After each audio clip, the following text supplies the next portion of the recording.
Bonjour et bienvenue à cette vidéo qui s'adresse aux parents et qui a pour objectif de vous aider à mieux aider votre enfant pendant les devoirs scolaires.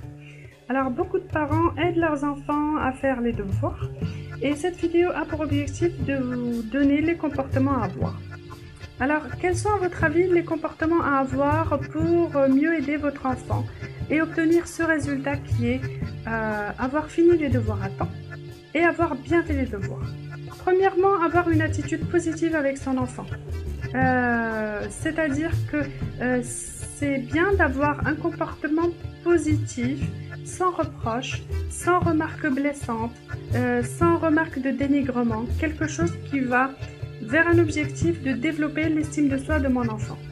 Pensez toujours que à chaque reproche que vous allez faire à votre enfant, à chaque remarque qui se fait à travers votre bouche ou votre corps, votre enfant peut se blesser dans son estime de lui et peut refuser ce devoir scolaire. C'est très important parce que votre corps parle à votre place. Il n'y a pas que votre bouche, il y a aussi ce que vous transmettez à travers les grimaces que vous faites, le comportement de votre main, les gifles que vous pouvez donner, les énervements que vous pouvez faire. Alors autre chose, c'est que l'attention de l'enfant n'est pas forcément quelque chose de stable, d'où le fait de faire les choses d'une façon courte.